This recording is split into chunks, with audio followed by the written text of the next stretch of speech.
Okay, welcome everybody to the 100-pounder meeting of Overeaters Anonymous. Today is Wednesday, the 17th of March, 2021, and I am delighted today to have our speaker, Marla. Marla has been in OA since November 2012.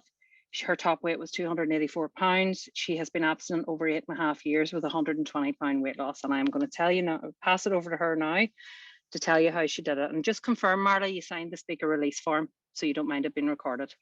Yes, I did. And I've signed away my firstborn child, as well as given all my financial information. Thank you. Take it away, Marla. Thank you. Good morning, everybody. Oh my God, what a thrill it is to be here. I'm wearing green for St. Patrick's Day, and I want you to see what this says. I only have one item in my closet, and it says, "Today is the best day ever." Okay, so how did that happen? I don't know. But first of all, slow down. I'm gonna breathe a little bit. I'm gonna stop for a minute and just pray for a quick second so I don't take off on a tangent here. God, I just ask that you please, please, please, please help this be for you and not for me or my ego. God, I ask that you make this make sense for somebody here and help me have a sequence and a path that is logical, because I have a ton of stuff I would love to say. Amen.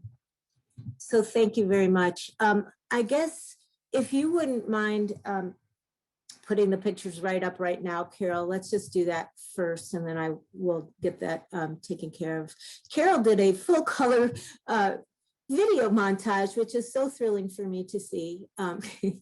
If you ever want this for your memoirs, ask Carol to put one together for you. But honestly, this was, as it said, as she introduced it, 284 pounds was my top measured weight. This is kind of where I am now. That was my trip to Alaska a couple of years ago. And I think that's it. We can take those down. It's like two different lives for me, folks. Anyway, I want to start by just saying, first of all, welcome here, welcome home. This process for me, honestly, I was thinking today of what this has been like for me in the past 8.5 years, and I almost feel like I want to cry right now. I guess I will. I don't hide that so much anymore, but my journey of hell through my life as a morbidly obese person and with so many internal issues, and to being able to come to where I am at peace today is an amazing miracle. And so I have all these notes that I thought maybe I could share with you. And that's why I asked God to please make this make sense. I am so grateful to be able to share the change from what I believe to be, I was an empty shell walking around as sort of the living dead previously to my recovery journey, that started about 8.5 years ago here. So I am going to say today that I am Marla. I am a recovered compulsive overeater for today, by the grace of God, by the fellowship, and by a lot of desperation and pain. Pain for me has been the touchstone to getting well. So I'd like to just kind of start with where I was when I was. I want to start my own timer here. Excuse me. Whew, shaking and baking. I'm not nervous to talk to you. I'm nervous that I want it to make sense, but that's not up to me. It's going to be up to God. Time. Okay. So when I was a child, food was very pleasant. Food has always been enjoyable for me. My progression of my eating disorder did not start off terribly. I mean, I loved food in the beginning. I always have loved food, and I still do. But what started out as fun for me in elementary school and junior high turned into a living nightmare by early 30s, maybe, and adulthood. So this disease for me has been extremely progressive. In fact, I did try Overeaters Anonymous at 3 previous times in my life when weight was a problem and food wasn't. in control. And I went there 3 other times and I tried the steps piecemeal and stuff, but I never got it because the main reason was I had not hit my rock bottom yet. And I didn't know where I was headed until I was in it. So back in elementary school, high school, elementary school and junior high, food was fun. I enjoyed it and I didn't have a lot of terrible consequences, but I knew I always thought differently than normal kids about food, while the other little brownies or Girl Scouts were, playing in the basement after we had made chocolate chip cookies. I was up there hanging around with the leader trying to get the extra chocolate chips in the cup, and everyone else would care about things like playing and not me. I wanted to get all the extra food. As I moved in through junior high, socially, obviously becoming a little heavier, maybe I started feeling just kind of out of it a little bit, out of the social groove. High school is when my eating disorder just blossomed hugely. My mom and dad were having a lot of issues. My mother was mentally ill throughout my life. And I was always eating out of a source of need for comfort. I didn't really feel safe being able to express my emotions at home. I didn't get that kind of nurturance that I needed. They were great parents who loved me, but my mom and dad couldn't give me what I needed emotionally. And I felt very lonely. I felt very lonely and had to be kind of on my own and self-reliant. I started putting all my emphasis on food at that point. And then socially, just food was becoming my best friend at that point in time. I was beginning the sneaking and the hiding and the lying and eating huge quantities of food. My parents were starting to get concerned about my eating life and so on. I was getting heavier, definitely. And it started all coming to a head that senior year. I had gained 80 pounds in 1 year of high school. Believe me, that's not the best way to get elected to homecoming queen or anything in that nature. So it continued to make me feel like I was a loser. No boys were interested in me. I just did not ever really feel like I fit in, and the food was constantly that comfort to me. I did have quite a few attempts at that point. I made my first weight loss attempt in high school, lost about 35 pounds, was wonderful. And I maintained that felt weight for about 8 minutes. I think the moment the diet, I got to the goal weight, the next minute I was off to eating again. Then when I went to college, I had tried Overeaters Anonymous in high school, a lot of counseling stuff. I became the problem in the family. MARLA's weight was the big issue, everybody. And I wasn't morbidly, well, I suppose I was at that time, but I never went to the doctor and they didn't diagnose me as that. But throughout college, then the focus of all of college became my whole social life. In fact, my very best friend from college is here today in this meeting. And everything we did was about fun with food. I never drank really in my life. I think I might have had 1 beer, but everything for me was about food binges. The parties were for us, what are we going to eat? What ice cream store are we going to go to? Everything was about that food. If I could just come home to food, that was my love. That was my comfort. And it was still pretty fun in college, although it was getting more and more out of control. And I would, try to dabble in losing weight, but things like the mental preoccupation with eating was there constantly. I would wake up in the morning. At one time I was planning all night long what I was going to bake in the morning. At 5:30 in the morning, I woke up. Food was always a mental preoccupation for me. What am I going to get? How am I going to get more? How can I get it without people noticing me? I don't want them to see it, and the quantities over time gradually increasing more and more and more. Lots of family things going on. The binging was getting bigger and bigger. The social isolation was getting bigger and bigger. Starting to feel like I didn't fit in, getting called names by boys driving by out the window. I did a lot of counseling. I did a lot of attempts at dieting then. Then in my early adulthood, I did get married to a very nice man. And we were married together for about 14 years without children. And I didn't think I could be a good mom because I was so stuck in the mental illness of my own mother. Did more counseling, weight continued gaining. Eating became my lifeblood as time went on. And every time, the terrible part about this disease is that every time I would try to attempt to control the weight with a diet or with therapy or with hypnosis or with self-help books or exercise and trainers, every time I would lose weight, I would always put it back on again, always. My history also includes 3 visits to eating disorder treatment centers. 2 of them were outpatient. One of them as an adult was a 6-week inpatient one where I left home and went out of state for 6 weeks and dealt with some of that. I had some tragedies in my life. My mother and father both committed suicide, and that was pre-recovery. That was in 94 and 98. Those things contributed to my eating, but I would not say they were the cause of my eating. My cause of my eating is a deep inner soul, a broken soul that I was always looking for ease and comfort and safety and security. And I always was putting that ladder, seeking where can I put that? And I would put it on things like food for sure. That was my biggest dot. I was always looking for that love in the food. You know, I couldn't get the security from the family. And so it was my best friend. Food was my best friend. And I didn't know how, by the time this illness had progressed to the point where it did, where I became morbidly obese, some of those big pictures there, my life as a very huge woman became very painful. And what had happened is I stopped dieting finally, because I would try to lose, and then gain it back, lose, gain it back. And so I finally, after years of therapy, I thought, this is crazy. This is freaking ridiculous. So I think, honestly, at 265 pounds, and I'm only 5'1.5".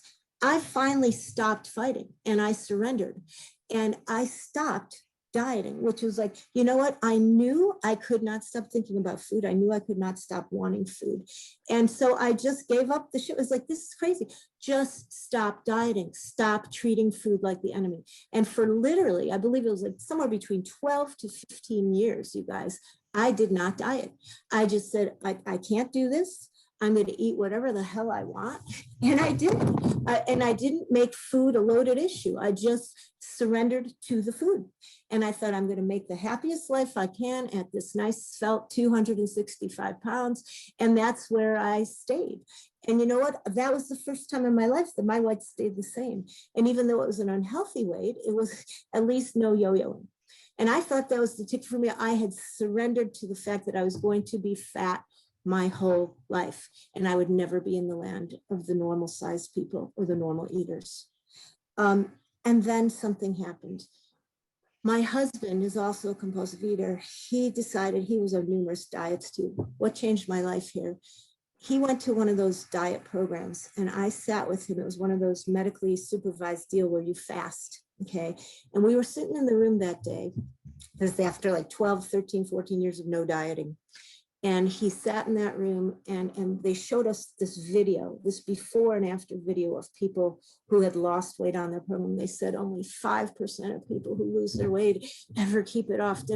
And something happened when I was watching that video, the people before and after, like it was like, oh my God, I had shut down that part of me that wanted so badly to have a normal body, that wanted so badly to look normal, to be able to eat normally.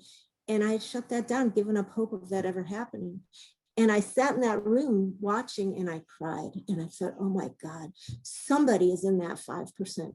Maybe it could be me. What if it could be me? And what ended up happening is I went on that commercial diet and I succeeded. I was on that thing for many months and I lost 106 pounds on this diet. And I, like Bill Wilson in The Big Book, thought I had arrived. It was it.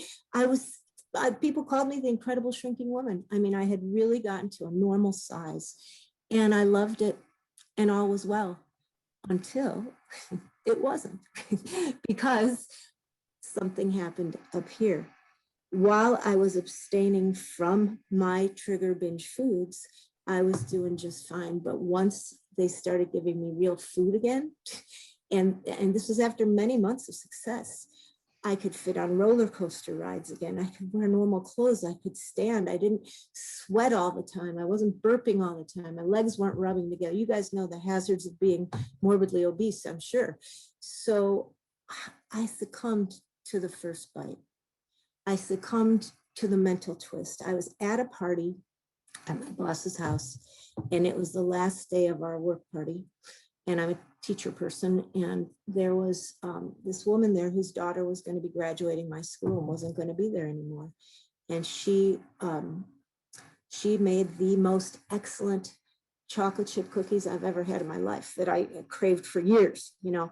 And what happened was she was there and I thought I saw those, and my brain, my mental twist, my obsession of my mind lied to me, and it said, Marla, you're never going to get those again. You're never going to get those again. You got to have those now, because this is it. It's your last chance. You're just going to have them now at the party, and then you'll start over again. And as soon as I believed that lie and picked up the first bite, and I know today that I have an allergy of the body. In the big book, we learn that my disease is twofold. I have an allergy of my body. There are certain foods to me that are just like alcohol to the alcoholic. And so when I picked that food up, immediately it set my mind off into, I gotta have more. My body, it needed. So I started the sneaking just like that. Stuck more into a little styrofoam cup. Suddenly I was eating all the other stuff at the table that I wouldn't normally have, hiding immediately. And so then fear, total fear. I put more in the cup, started to leave the party. And as I was driving home, it gripped me. It was like, you can't go back. Because, you know, once you're morbidly obese and you finally get to be a normal size, it is like life has opened up to you. You are finally a lot in the land of the living, I thought. And I couldn't see that going away. And it was gradually. So I started immediately, I threw the cookies out the window and it's like, no, you know, and then started the process. Once I had started that, I got right back on the diet. And for a couple of weeks, I was okay. And I thought, this is it. This is the key. Oh, I don't have to be so all or nothing anymore. You know, once, oh, that's the ticket, just get right back on. And I started that for a while, but I couldn't stay on it anymore. That began about 10 months, I think, of attempts to get back on, followed by binging again. Attempts to get back on, bigger binges. And the binges got closer and closer together.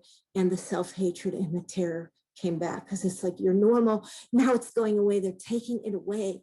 And so I could not for anything get back on. And I went into some of the worst binging of my life after that long period of abstaining. And so finally, the longest period of binging. So by the time I walked into, let's see, it was 2012. My last binge, I will tell you this, my last binge, I lied to my husband. It was 10:30 at night. I couldn't make it through a day. I mean, I couldn't wake up in the morning without my hand going in the chocolate candy that was in my bedside. Everything was about food at that point. Everything, sneaking. My whole goal was to get family away, go to bed at night so I can binge, social outings if they didn't have food there. I don't want any part of it. I didn't even know what that meant, to go out for coffee with somebody. What the hell is that? Go out for coffee? You don't put food and chew? I didn't get that. I didn't know what that meant. I do now. Here's coffee. You guys have coffee. But when I finally, the worst binge of my life that evening, it's 10:30 at night, lied to my husband. I said, I had no stash. I had no stash. Phil, I got to go out and get sticky notes.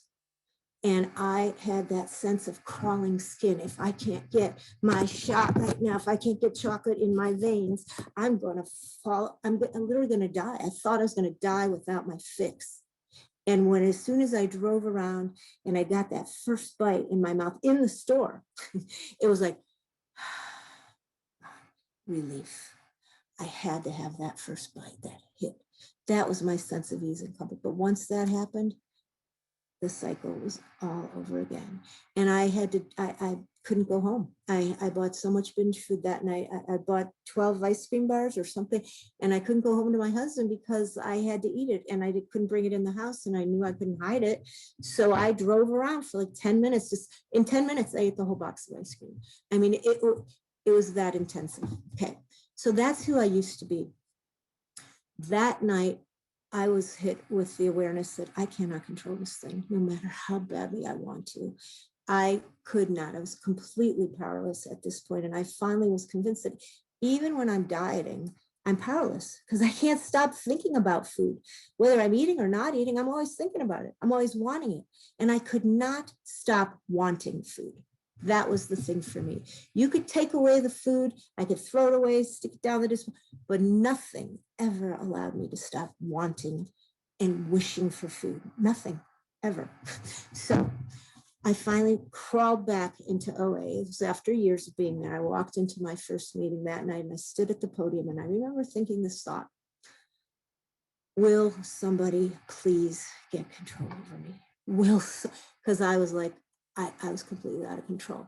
And I want to go into the big book here and talk about, so what was my journey? I walked into that room. I knew I was desperate. I felt like I was being buried alive in quicksand and dirt all at the same time in a grave. And what I want to say is, I could say to you on page 30 of the big book, this for me is kind of what represents my whole effort at losing this disease, this addiction. It says most of us have been unwilling to admit that we were real alcoholics. No person likes to think he's bodily or mentally different from his fellows. Therefore, it is not surprising that our drinking careers have been characterized by countless vain attempts to prove we could somehow drink like other people. The idea that somehow, someday he will control and enjoy his drinking is the great obsession of every abnormal drinker. The persistence of this illusion is astonishing. Many pursue it to the gates of death or insanity. That's where I was headed, I think. We learned, this is important, we learned that we had to fully concede to our innermost selves that we were alcoholics. This is the first step in recovery. The delusion that we are like other people, or presently maybe, has to be smashed. And for me, that's what it took. I had to smash the idea that I could ever eat the foods I wanted and control them and enjoy them. I have learned through OA that I have the allergy of the body. There are certain foods that once they go in my system at all, they are like pulling the trigger of a gun. I will lose the power of choice and control the moment I pick that thing up. I no longer can control or predict how bad it's going to go, how much I'm going to be eating, when will I stop, if I can stop, how much I'll eat. I lose the power of choice and control once I take that first bite. And for me, it has to be chocolate and sweets and stuff like that. But if that's all I needed to know, I could have just stopped eating my chocolate and never had a problem again. And just said, hey, you're allergic to peanut butter, don't eat it anymore, you're not going to have the problem. That is only one aspect of being a real food addict, a real compulsive eater.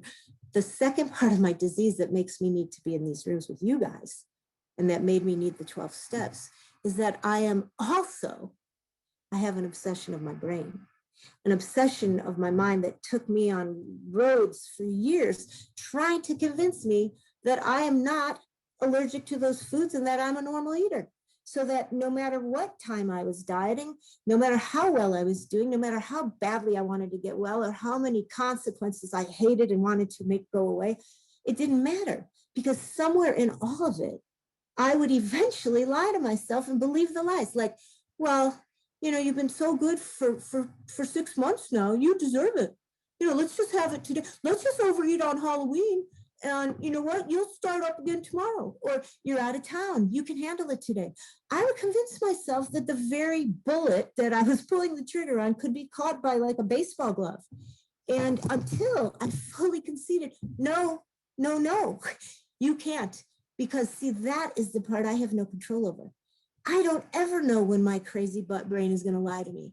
I don't ever know when it's going to tell me, today I'm just going to have one of those little candies in the back. Yeah, I'll just have one. I'll start again tomorrow, or I deserve it, or I've had a hard day.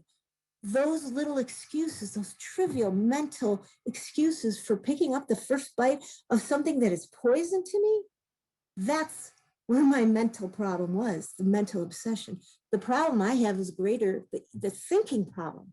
Because again, if it was purely physical and I could have put those foods down and stayed away from them, I would not need the 12 steps.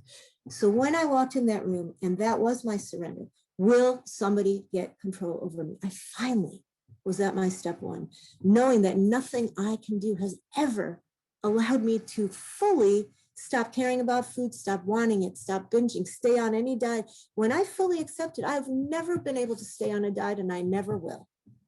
And I accepted that deep in my core, and I knew time to wave the white flag. That's when I got ready to do the work. I got a sponsor that night I knew that I had to get clear of those foods. They tell us in the big book that they have to put the drink down. I cannot get well if I'm continuing to turn to food as my God while trying to create a relationship with a higher power. If food is my God, if food is my choice for higher power, it will be the only choice I ever use, only. So the food had to be taken off of the table as an option for me. And that meant complete, entire abstinence. I could not allow myself, it was part of my plan. So I got a sponsor that night. I entirely surrendered and gave up every food that I knew, rigorously, honestly knew I could no longer handle. And it was like cutting off my left arm, you guys.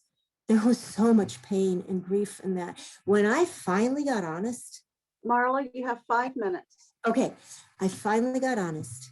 I felt a deep, tremendous grief about it. But then that's when I began to get well. Okay, I started to dig into the step work. I put the food down. I got a sponsor. I went to any lengths to keep that food down. And then I started working the steps. And I worked them as if my life depended on them, because it did.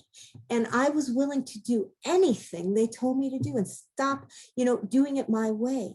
So how did I get well? You guys, I wish I could tell you all the things. I followed the directions in the book. I got to meetings.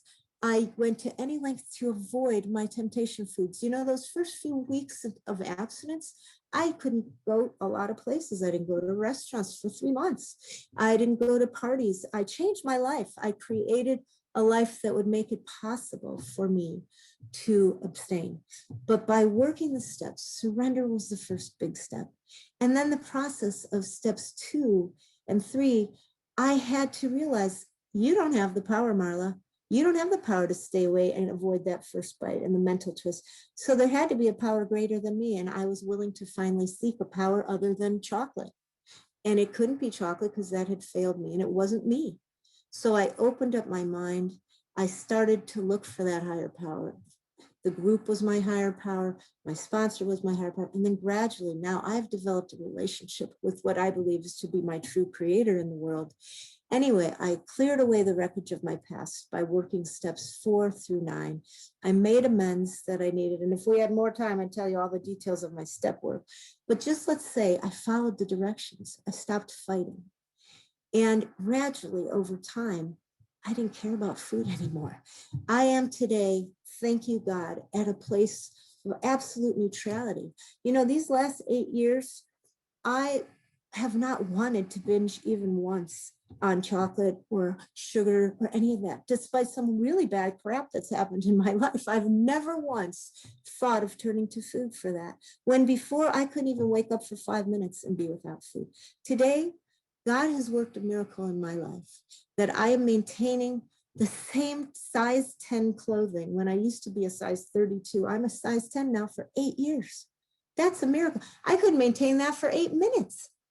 I wake up and food does not run me today. I am no longer a slave. And this program, I'm not afraid because I don't want it. It's easy not to eat that crap when you don't want it. That was always the problem all along. But without God, without the change in me, the spiritual awakening that I've gotten as a result of my 12 steps and of finding that relationship with power, then in step 10, I maintain my inventory every day whenever I'm disturbed. I know how to deal with those feelings now without picking up food. I never even want food. I can be around any food. I can touch those foods. I can bake. I can sit in rooms all alone with candy, carry it in my car. It doesn't bother me today. And I do feel safe and protected as long as I keep working these steps. 10 and 11 is growing my spiritual life, always working on that, developing more and more trust in higher power, reading spiritual literature, prayer and meditation. And I'm not perfect at it at all. And step 12, I do carry a message of hope. This to me, this sharing with you guys, this is the highlight of what this program is for me. I am so passionate about this thing. I will stand on the rooftops and shout out because this thing has saved my life. To take me from the miserable mess that I used to be and to give me today. I have love, I have self-love, and more importantly, I have a God who I know loves me and I feel safe and secure. I don't have that insecurity and fear I used to have every day of my life, not because of fat, but because of who I was inside. That's all changed now. I'm peaceful today most of the time. And you know what? Because I'm peaceful and I feel safe and secure, now I can care about you. And now I can care about other people. And now when I do nice things, it's actually to do nice things, not so that you can tell me what a wonderful person I am. Because today I already know I'm a wonderful person and I can recognize that and know that I'm safe with my higher power. So if I could say anything to you guys, I know I'm coming close on time. Who's my timer? Will you, what do we have, like 1 or 2 left? Susan? You've got 22 seconds. Oh, I can do it. Okay. As I said before, this is about coming home. And you know who it's coming home to? It's coming home to the me that I was meant to be and to the creator that wanted me to be whole and happy and joyous and free so that I can shine that light. And I believe today I can do that most of the time. I shine that light of God inside of me, and I'm not a nun and I'm not a monk, but I believe I am connected to a higher power that allows me to care today. And That's time, Marla. And you guys, it's a miracle that I am stopping on time. Thank you so much for letting me share with you today. Thank you so much, Marla. And we'll stop the recording there, Carol, if you can, or one of the co-hosts. Thank you so much.